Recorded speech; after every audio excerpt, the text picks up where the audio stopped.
Emmanuel Macron annonce un plan d'urgence pour la reconstruction de Mayotte après le cyclone Chido. Lors d'une visite de 2 jours à Mayotte, le président Emmanuel Macron a présenté les mesures exceptionnelles mises en place pour faire face aux conséquences dramatiques du passage du cyclone Chido. Dans un entretien exclusif à Mayotte la première, il a détaillé un plan ambitieux, mêlant actions immédiates et projets à long terme, pour rebâtir l'île et répondre aux besoins urgents de sa population. Un bilan humain et matériel lourd.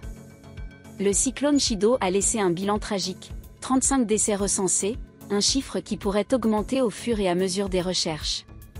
Les infrastructures essentielles, comme l'eau potable, l'électricité et les réseaux de téléphonie, sont gravement endommagés.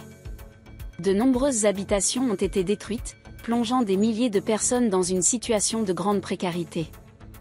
Le président a également souligné l'impact environnemental de la catastrophe, avec des paysages dévastés et une biodiversité menacée. C'est une catastrophe naturelle, humaine et écologique sans précédent, a-t-il déclaré. Priorités immédiates, eau, vivres et sécurité. Distribution d'eau et de vivres. Des héliportages et des livraisons routières ont été organisés pour acheminer de l'eau potable et des vivres dans les communes les plus touchées. L'arrivée d'un Antonov chargé de bouteilles d'eau depuis La Réunion permettra d'intensifier les livraisons. Rétablissement progressif de l'eau courante. Des tours d'eau seront mis en place pour garantir un accès temporaire à l'eau potable à chaque foyer, en attendant la réparation des réseaux.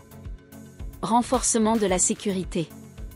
Déploiement de 800 policiers, 1200 gendarmes et près de 900 militaires pour maintenir l'ordre public, sécuriser les zones sensibles et soutenir les opérations logistiques.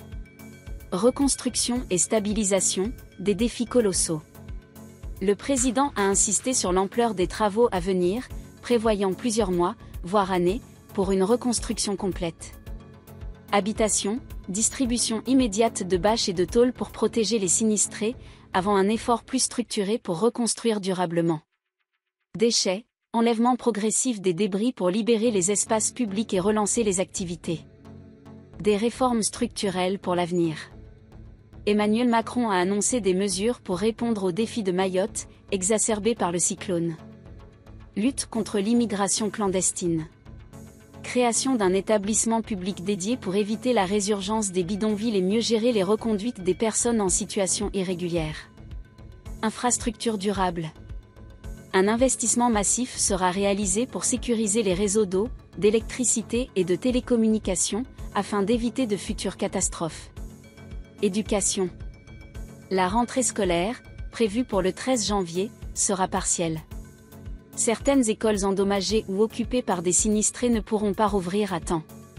Des solutions alternatives, comme un accueil temporaire des élèves à La Réunion, sont envisagées. Un message de solidarité nationale.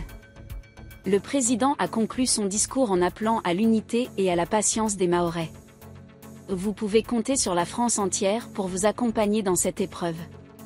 Il a promis de revenir dans quelques mois pour suivre les progrès réalisés, affirmant que Mayotte reste dans son cœur à chaque instant.